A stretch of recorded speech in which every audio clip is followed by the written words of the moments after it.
Shout out nga pala sa mga nanonood ngayon, lalong-lalo na sa ating mga chess enthusiasts o mga gamers.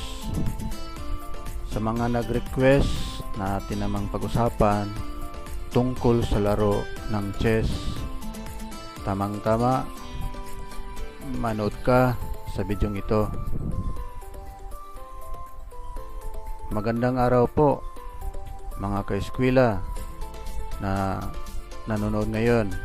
Si Blackstone Nero po ng Eskwela TV upang pag-usapan na naman ang isang makabagong episode na ating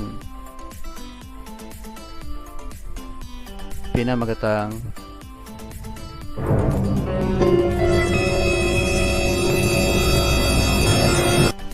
Ruy Lopez Opening and its different variations.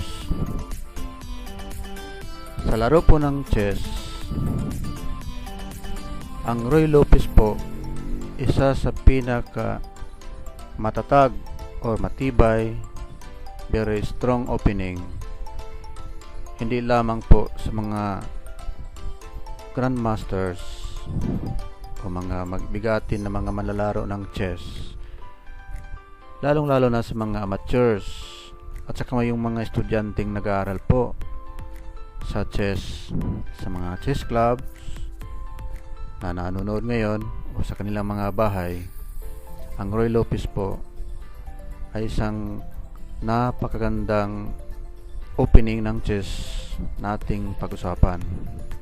Subalit, kung ikaw man ay bago lamang sa aking channel, mag-subscribe ka muna. Ipindutin mo ang subscribe button upang sa ganon ma-notify ka sa susunod ko pa na mga video. Mga ka-eskwela, kayo po ba ay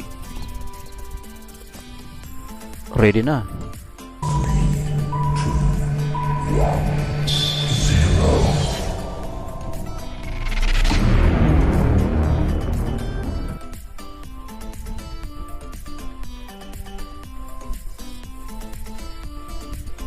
Atin ang umpisahan.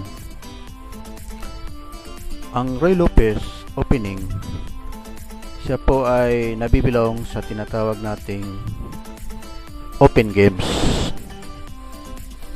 Ano ang ibig sabihin? Ang first move ay nasa E4, may mark ang letter X po. Ang response ng black ay E5. Ito po yun.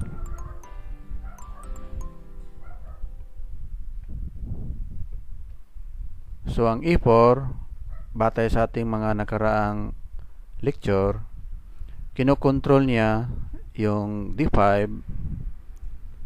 at saka yung F5, yung may nakalagay na X. Open games ang tawag dyan. Kadalasan ang response ay E5. Kinokontrol din niya yaong D4 at saka yung E4 ng black. So meaning to say, both players tried to control the center. Sa ating previous lecture, whoever controls the center of the chessboard ay siyang tinaguriang pinakamagaling na player. Kaya isa pong mahalagang bagay nating i-consider ang tinatawag nating center of the game. So usually ang next move ng white ay knight F3. So si knight F3, pinagtripan niya yung E5, binantayan niya yung G5 at saka yung H4 at saka yung D4. Yan ang purpose ng knight f3. However, black usually moves knight c6. Ano bang binabantayan ng knight c6 ng knight?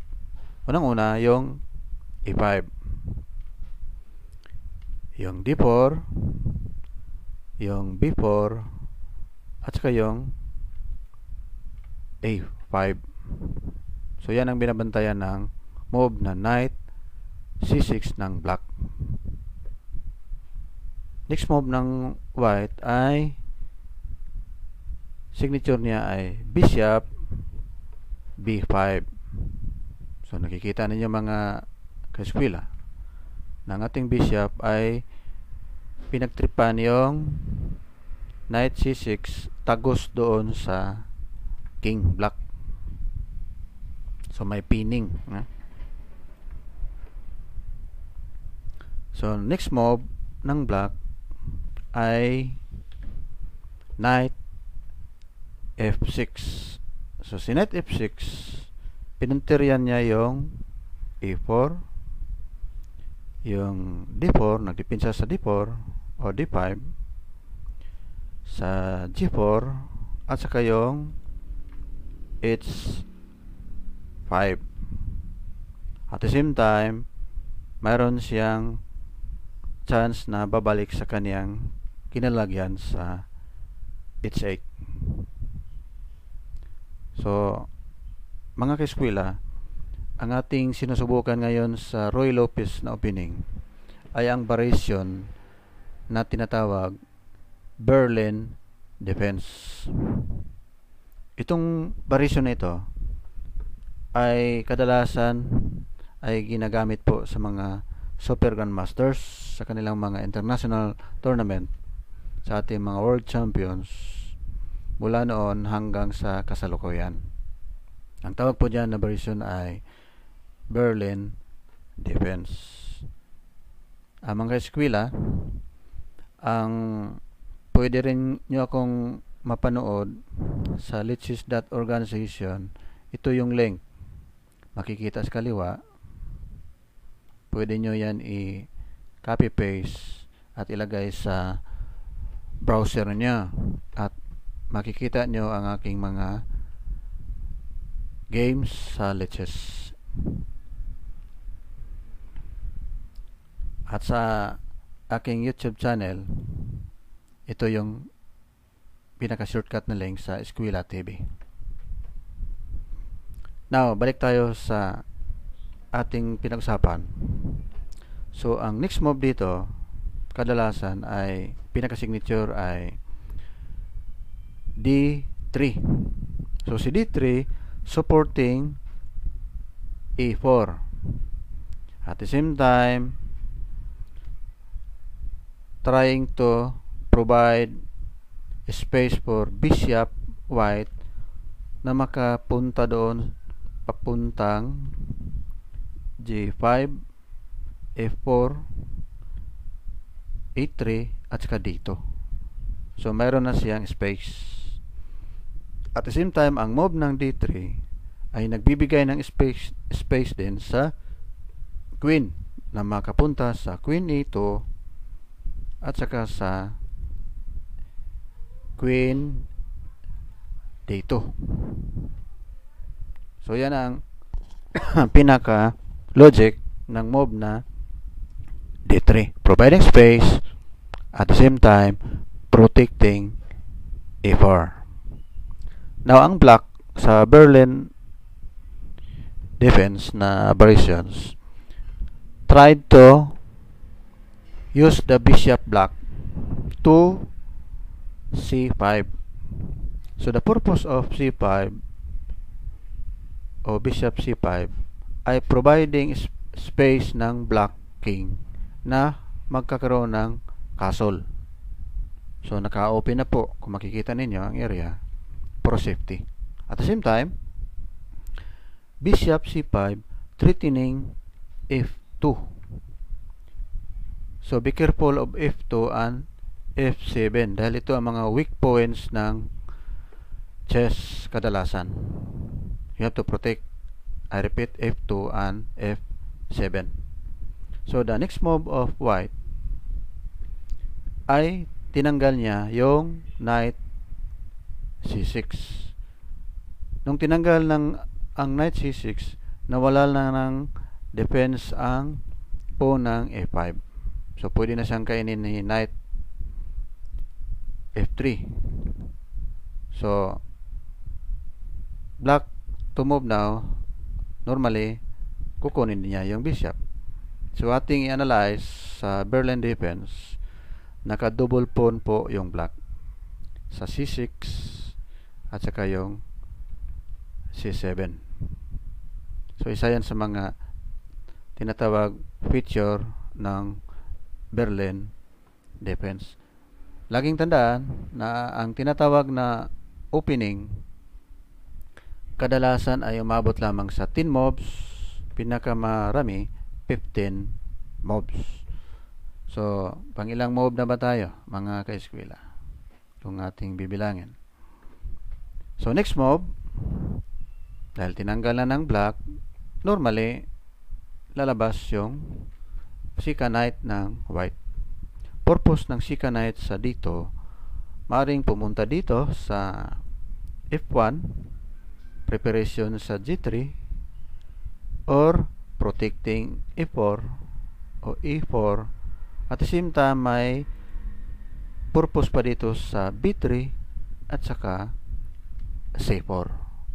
So yan po ang mga maaaring pupuntahan ni knight dito. So black now, dahil nakita niya yung pupuntahan ni knight, nagdi-develop.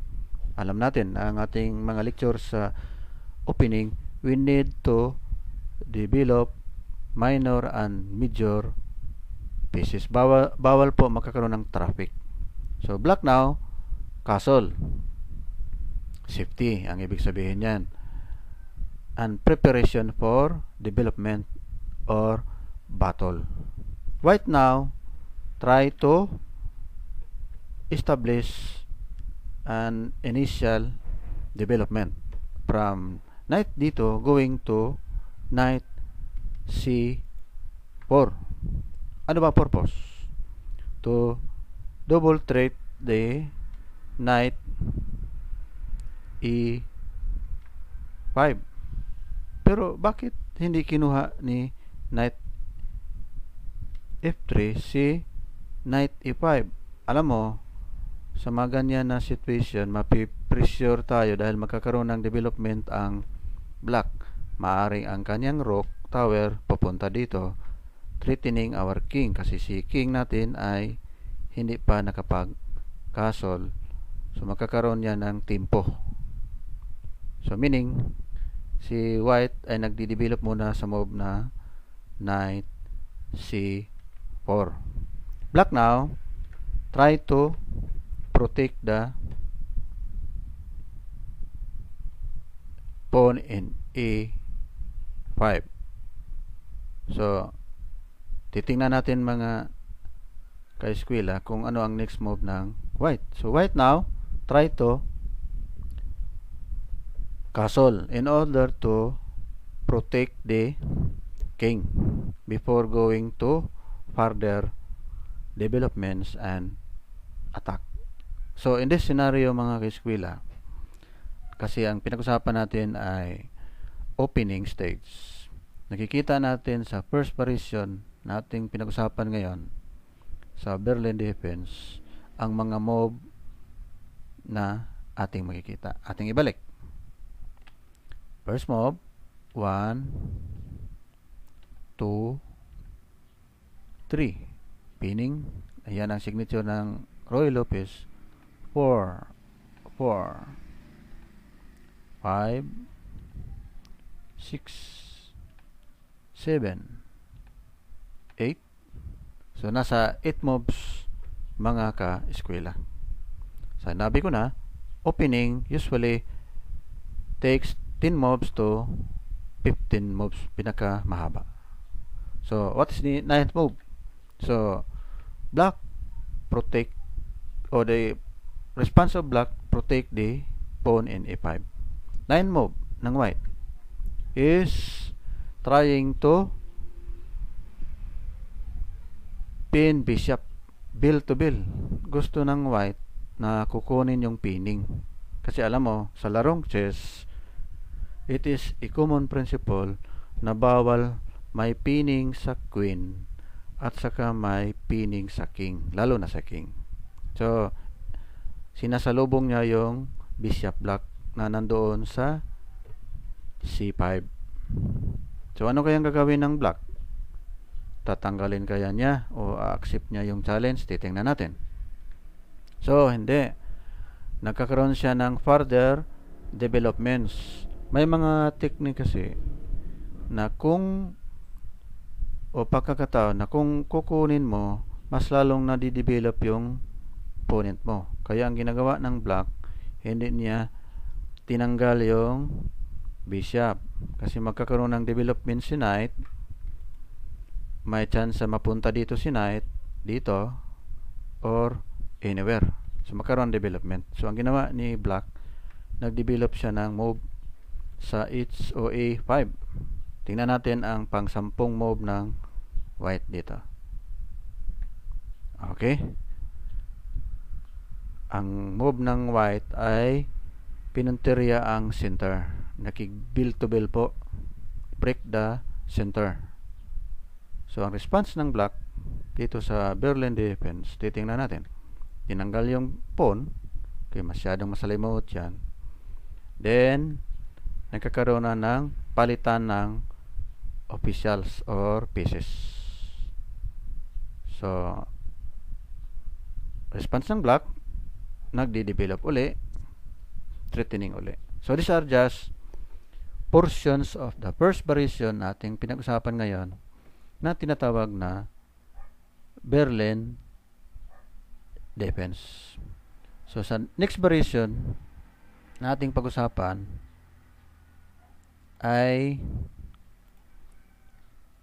maaaring makakatulong sa ating mga advanced or amateur or students na nag-aaral po ng chess. Yung tinatawag na close variation.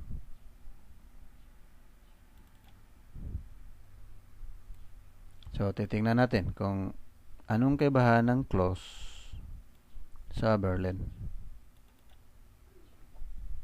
Okay. So, first move, usually, A4. Yan ang pinaka-basic ng Roy Lopez. I repeat, tinawag ito open games dahil ang move ay nasa center, A4, A5. Ang ibang tawag dyan ay A4 players or A5 players. So, dating gawi, knight F3, threatening pawn at E5. Knight C6, protecting E5. Bishop B5, pinning king, threatening knight at C6. Yan ay pinaka signature ng Roy Lopez. Ito po ay pangalawang variation, close variation. So sa close variation, ang move po ng black ay nakikita ninyo. E6, tinakot po si bishop B5.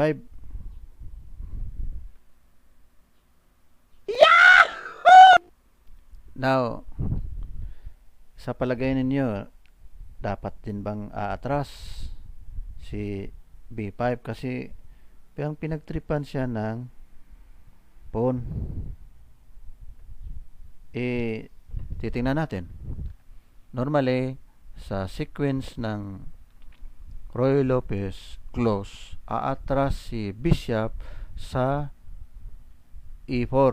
Bishop E4. Yan ang pinaka signature ng close.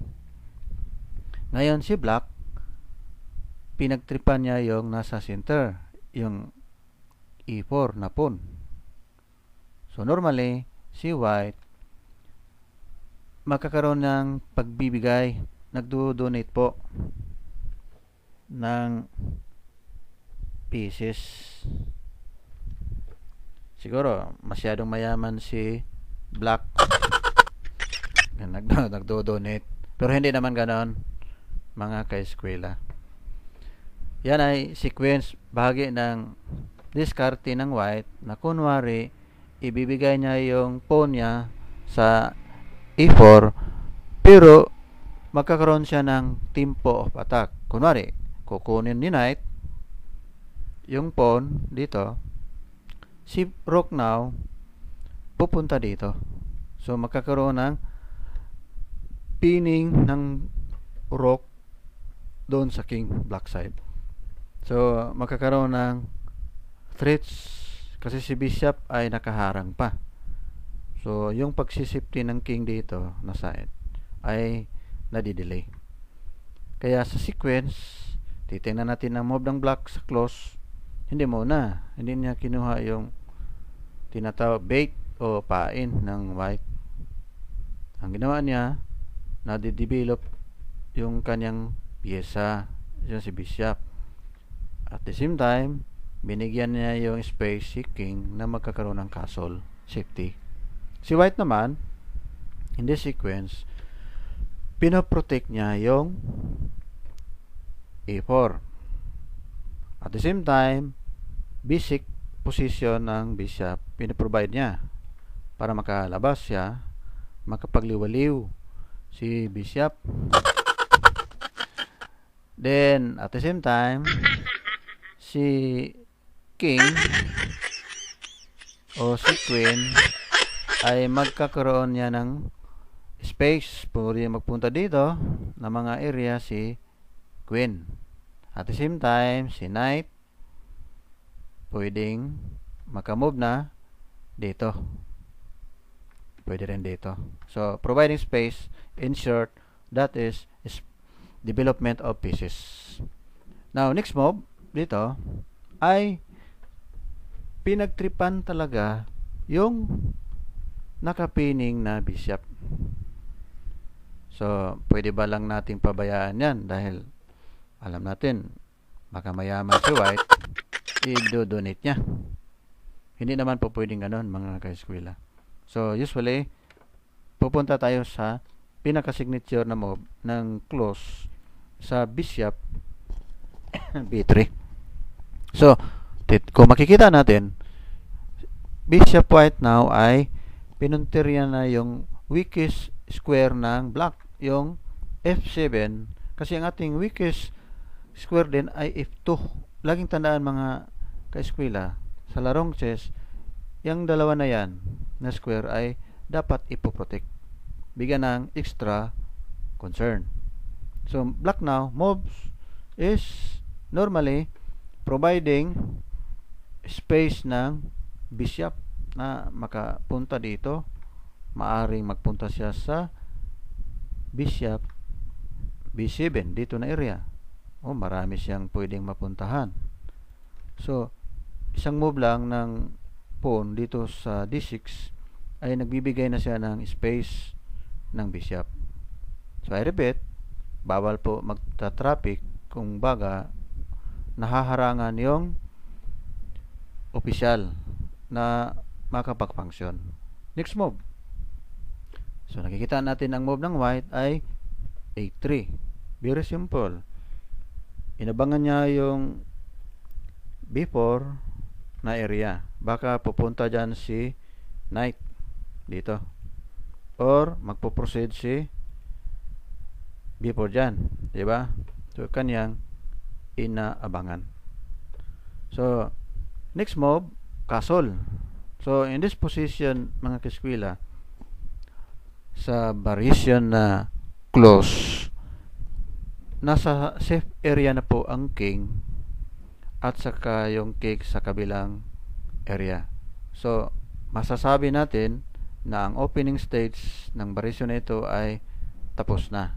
So I repeat, maaari ang move ay umabot ng 10 to 15 moves. Titingnan natin. First move, second move, third move, Fourth move, pang-5 po. Pang-6, pang-7, pang-8, so pang-9, pang-10. So yan ang tinatawag mga kaeskwela opening stage or sequence, kung saan ang ating pinag-usapan ay tungkol po sa pangalawang variation na tinatawag na close.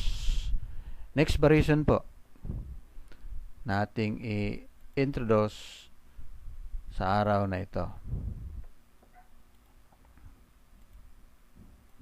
Ang next po ay exchange variation, pangatlo. So, first move, ito po yung pinaka-signature, mga kaeskwela. Papunta agad si bishop to b5.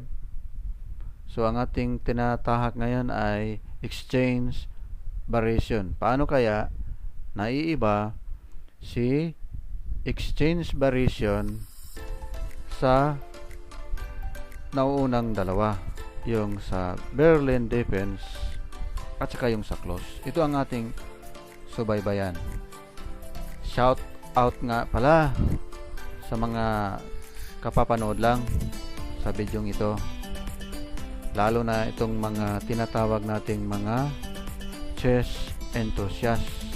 Maaaring kayo ay nasa advanced level, sa mature level, lalong-lalo na sa mga ating kabataang Pinoy na mahilig talagang maglaro ng ajedrez or chess. So, sana ngayon lang nagsa-sign in o nanonood sa ating video, nasa pangatlong variations po tayo ngayon sa ating episode tungkol po sa Roy Lopez opening. So, ang una pong variation na ating pinag-usapan kanina ay Berlin defense, pangalawa ang close variation, at ngayon ay ang tinatawag na exchange variations. So, magpatuloy po tayo. Ito yung signature. Naka-penetrate na ang ating bishop, threatening knight c6, pinning to king. O, next move. So, ganun pa rin. e6. Tulad ng move kanina sa close, hindi aatras si bishop. Tinatanggal ang knight c6 sa maagang panahon. So, dating gawi, ang ating position ngayon parang nasa Berlin defense, itong si exchange variation. Next move, kakasol agad, napakaaga. So, makikita mo ang exchange variation, magkakaroon ng panibagong move si white na shifty agad. Now, si black ay makakaroon ng panibagong move sa larong ito, yung F6. Ito po. Ang iba ay hindi nagugustuhan ang move na ito dahil natural, nakaharang po sa move ng knight. At the same time, yung move ng queen dito, nakaharang. Pero sa larong ito, isa yan sa mga features ng tinatawag natin exchange. Kanyang pinipilit na babantayan ang movement ng knight dito, or maaring si knight dito, ang kanyang plano ay papunta dito, papunta rin dito. So, depende sa kanyang posible na mga plano. So, next move, break the center. So, makikita mo si white ngayon masyadong matapang. Mga ka-eskwela, hindi naman tapangan ang larong chess, kaso nga lang bahagi ng sequence ng opening, bibreak agad si exchange. Very aggressive si white dito. So, si black kaya titingnan natin. Now, black is trying to pin the white queen pieces. So, take note sa mga nanonood lang, bawal po may nakapin sa queen or king. So bishop now trying to pin o nakatutok siya sa white na queen. So anong gagawin ng queen dito? So bago siya iiwas sa pinning, total pwede pa naman yan, hindi naman delikado masyado yan, pinag-anuhan mo na yung pawn, dahil kung si pawn kukunin niya yan d4, hindi pwedeng mag-take si knight dahil may nakapin si bishop dito. Kaya c3 ay napakalaking gamit po. Pwede niyang i-take diyang pawns kung magti-take si a4. So next move, na-develop ngayon si black. Pinag-tripan niya yung area dito. Ito na mga area, weak points ng, although may nakaharang pa na pawn. Ito yung weak point ngayon, it's 2. So what move? Development. Dinidevelop yung bishop. Pinalakas itong center. Now black try to develop pieces also. At the same time, preparing for safety. So napaka basic ang procedure dito, safety and development. Next move ay knight dito, protecting knight f3.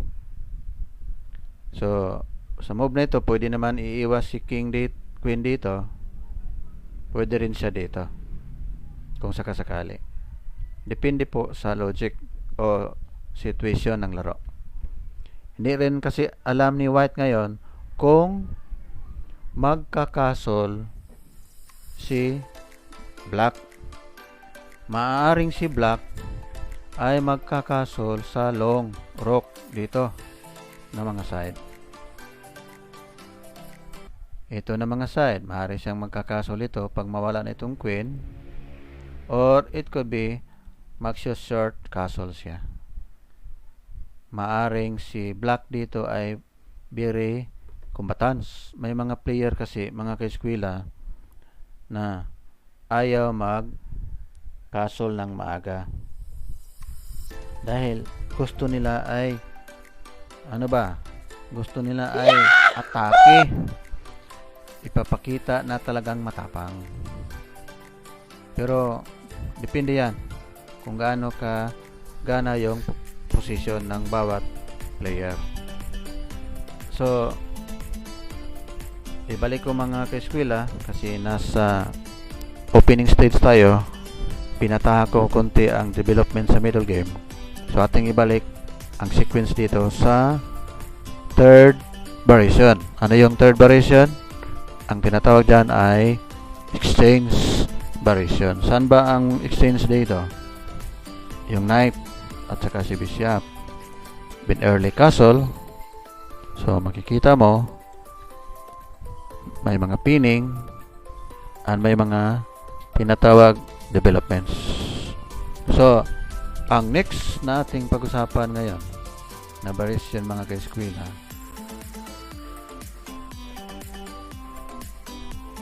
buksan ko muna itong tinatawag na open variation. So huwag mag-log out, manatiling manood sa ating video sa ating pang-apat na variation sa Ruy Lopez opening. Move 1, dating gawi, bishop to b5, signature ng Ruy Lopez. Pero ang ating tinatak ngayon ay pang-apat na variation, yung open. So manood sa sequence. So dati ganun pa rin, e6, matras, then threatening e4, early castle. Ganun pa rin ang ginawa sa ating variation number 4. Nagkakaroon ng early castling. Then nako po, pinagtripan agad yung D4. Siguro si black ay gutom dito sa pang-apat na variation. So, next move, D4, gigera agad. Then, habulan. Si bishop ngayon ay atras. So, pinunteriya ni bishop yung tinatawag ko na weak square. Ito yung mga weak square. Yun sa black. So, maagang pinunteriya ngayon ni bishop. Black, try to block. Hinarangan niya yung bishop pinning. White now try to take advantage. Tinanggal niya yung tinawag nating pawn sa a5. Black development, sinalubong niya yung bishop b3. Then knight d2 development, at the same time bell to bell sa knight, at kasi yung si knight nasa e5 gusto niya tanggalin. So mga ka-eskwela, kung titingnan mo, may pagka-drawis agad itong si Roy Lopez kasi very strong opening ito. Ginagamit ito ng mga world champions. In fact, ating current world champion ngayon ay paborito niya ang Roy Lopez, lalong-lalo na ang Berlin defense variation. So next move, umatras si knight. Gusto niya yung mas pinagtripan niya yung si bishop b3 kaysa knight dito, dahil kung ating i-evaluate, mas may threat si bishop b3 kasi nakapining siya doon sa f2, samantalang si knight wala pa, layo pa si knight. So kaya umatras, hindi nakig-bill to bill sa knight. Gusto niya tanggalin, posible sa larong ito ay si bishop b3. May gamit ito. So next move, so c3. Kung nakikita nyo mga ka-eskwela, si black ay parang hindi gaano nagplano mag-castle. Kasi bakit? Si bishop ngayon ay nanatiling nasa kanyang kinalalagyan. Parang tinatamad si bishop ngayon, hindi muna niya ginagamit. So nakakaroon ng repetition of moves ang ibang mga pieces, samantalang si bishop ay tinatamad, pati si queen ay nag-aabang lang. So anyway, for the sake of our discussions, tinitingnan lang naman natin kung ano ang sequence ng pang-apat na variation, open variation. So next move, ito na. Nagdi-develop na si black in preparation for castle. Sisipti na yan.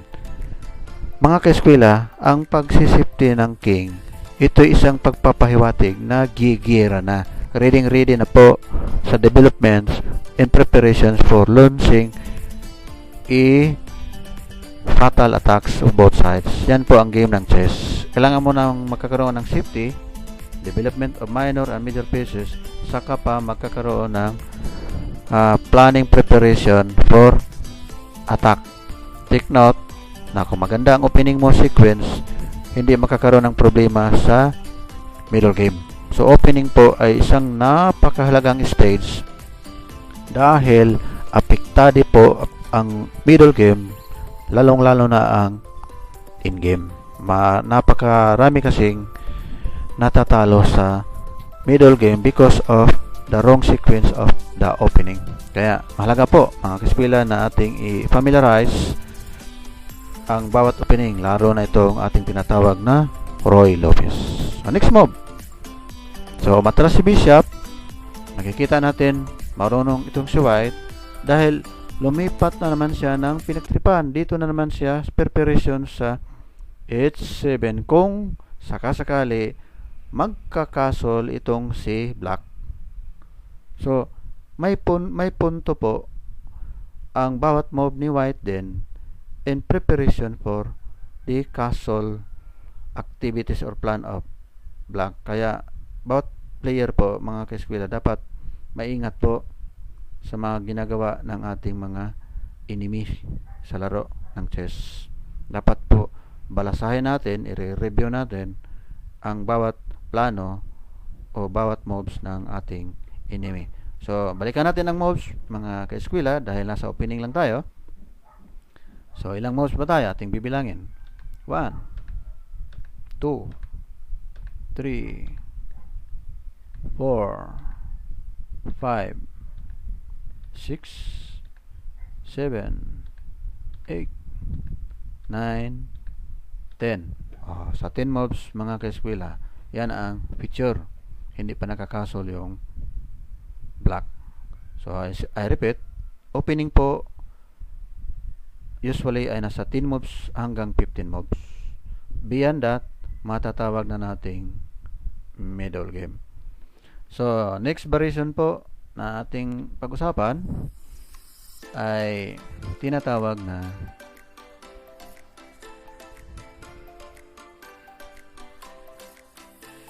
Steinitz variation.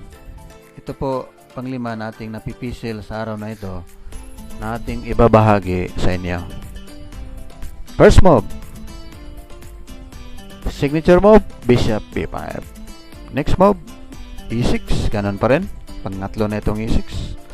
Aatras si Bishop, hahabulin ng black si Bishop, aatras uli sa Bishop B3. So, pinagtripan uli ang weak square F7 ng black. Next move, aarangkada din si black sa kanyang bishop sa Bishop C5, pinagtripan din ang weak square ng white F2. Next move, sisipti na si black ay si white, mga ka-eskwela. Next move, pinagtripan yung E4 na pawn, ibibigay kaya? Titingnan natin. Pinabigay. Isa itong signature ng white. Parang pinagdodonate, pero bait yan, parang pain, para makakaroon yan ng tempo sa atake. Kasi alam nyo naman, open area na, maaaring ang posisyon ng tower papunta dito, or maraming posibleng mangyayari dyan. Kaya hindi mo na tinatanggal ni black. Next move, ngayon masyadong tapang ng black, sinubukan niya ng mag take advantage sa tinatawag na unprotected pawn sa gitna. Ano kayang move ng white dito? Dahil may nakaambang ngayon na check or pinning kahit may tower dyan. So, nagde-develop siya ng atake. So, hinarangan ni white yung pinning ng black sa center, at the same time trying to break the E4 o E5. Now, pag i-break yan, maaari makapunta na dito si rook, then magkakaroon na niyang tempo for pinning. So, tingnan natin kung i-break ba. Pinag-break talaga. Ngayon, tinanggal din ng white, aatras si bishop, establishing pinning sa H2. Hindi natin alam kung si black ay magkakaroon din ba ng castling. So, dahil opening ito, balikan nga natin yung position ng Steinitz variation sa kanyang pinaka-basic feature. Ito po ay pang-apat na po o pang-5 na variation, mga ka-eskwela. So, paki-review lang ninyo ang video ito para mas lalong maintindihan ang ating mga mahalagang pinag-usapan sa araw na ito. Ito po yung sequence na aking nire-review para mas lalong maintindihan yung pinaka-feature ng atake ni white. So, in this situation, parang ayaw nang mag-castle ni black. Okay. Yan lang po.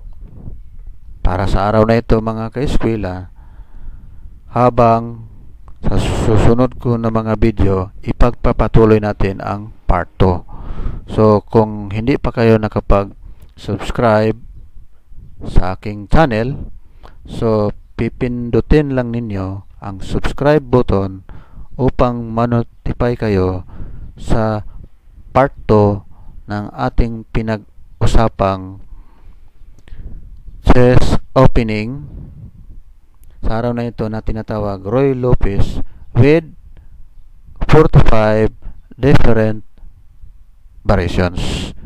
Blackstonero po ng Eskwela TV. See you my next video.